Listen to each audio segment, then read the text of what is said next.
తప్పకుండా మళ్ళీ బీఆర్ఎస్ ప్రభుత్వం వస్తుంది. ఇవాళ ఏమైంది చూస్తలేమా? 7 నెలల లోపలనే పల్లెలన్నీ మురికి కూపాలైపోయినాయి. ఈ గవర్నమెంట్ వచ్చినాక 7 నెలల్లో గ్రామ పంచాయతీకి నయా పైసా కూడా ఇయ్యలే. ఒక్క రూపాయి కూడా గ్రామ పంచాయతీకి ఇయ్యలే. పారిశుద్ధ్య కార్మికులకు 7 నెలల నుంచి జీతాలు లేవు. ట్రాక్టర్లలో డీజిల్కు పైసలు లేవు.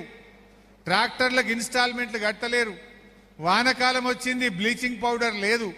దోమలకు మందు కొడదామంటే లేదు. గడ్డి మందు కొడదామంటే లేదు. మొత్తం గ్రామ పంచాయతీలన్నీ ఆగమాగమైతా ఉన్నా ఈ ప్రభుత్వం మొద్దు నిద్రపోతున్నటువంటి పరిస్థితి ఉంది.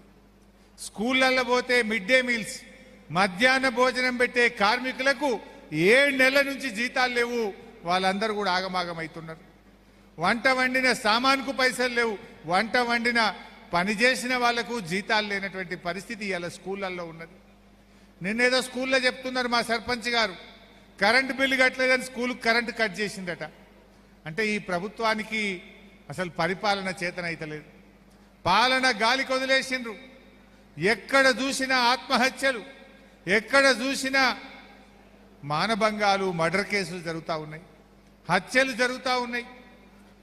నిన్న మనం చూసినాం ఖమ్మం జిల్లాలో ఒక రైతు పురుగుల మందాగి ఆత్మహత్య చేసుకున్న వీడియో మనందరం కూడా చూసాం.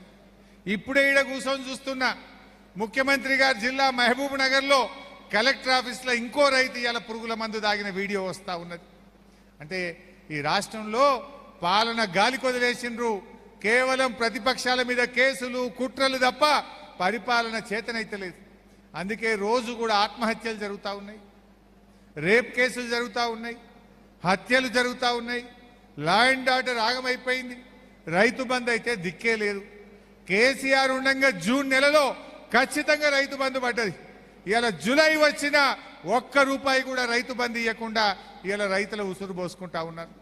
ఏమన్నంటే ఏరివేత, ఎవరికి గీత పెడదాం, ఎవరికి కోత పెడదాం, ఎవరికి బంధు పెడదాం, ఎంత కమ్మి చేద్దామని ఆలోచన చేస్తున్నారు తప్ప సకాలంలో రైతు బంధు ఇవ్వడంలో ఈ ప్రభుత్వం పూర్తిగా ఫెయిల్ అయిపోయింది. పాపం అవ్వా తాతలకు ఆ 2000 పింఛన్ కూడా వస్తలేదు.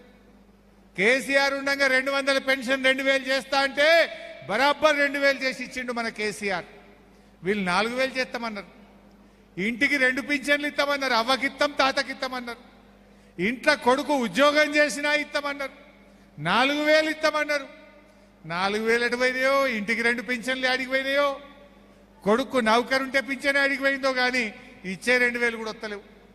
2 నెలల పింఛన్ బాకీ పడ్డారు. మే నెల పెన్షన్ రాలే, జూన్ నెల పెన్షన్ రాలే, 2 నెలల పెన్షన్ బాకీ పడ్డారు. ఏప్రిల్ నెల పెన్షన్ మొన్న ఇచ్చిర్రు, జూన్ 25 తారీఖు ఇచ్చిర్రు. అది ఏప్రిల్ది. మే బాకీ, జూన్ బాకీ. అంటే పక్కన ఆయన్నేమో ఆంధ్రప్రదేశ్లో 4000 ఇచ్చిండ్రు, ఈయన 4000 ఎడవైనాయి. బాండ్ పేపర్ల మీద రాసి ఇచ్చిర్రు. 100 రోజుల్లో 4000 పింఛన్ ఇస్తామన్నారు. 4000 దిక్కు లేదు, ఇంటికి 2 పింఛన్లు దిక్కు లేవు, నౌకరున్నోళ్ళకి పింఛన్ లేదు, ఇచ్చే 2000 కూడా ఇయ్యని పరిస్థితి ఏర్పడ్డది. పింఛన్లు రావు, కరెంటు సరిగా రాదు, స్కూళ్ళల్లో కరెంటు కట్ అయిపోయింది, మధ్యాహ్న భోజనం వాళ్ళకు జీతాలు లేవు, పారిశుద్ధ్య కార్మికులకు జీతాలు లేవు, ఊర్లలో చెత్తెత్తుడు బంద్ అయిపోయిన పరిస్థితి ఉన్నది. రైతు బంధు రాదు.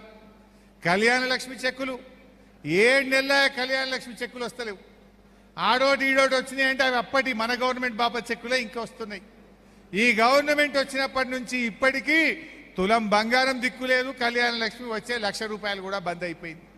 సర్కార్ దవాఖాన పోతే కేసీఆర్ కిట్ బంద్ అయిపోయింది, న్యూట్రిషన్ కిట్ బంద్ అయిపోయింది.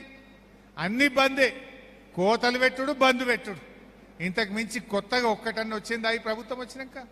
కేసీఆర్ కిట్ బంధు, కళ్యాణ లక్ష్మి బంధు, న్యూట్రిషన్ కిట్ బంధు, 24 గంటల కరెంట్ వస్తలేదు బాయికాడ, గ్రామ పంచాయతీలకు నిధులు బంద్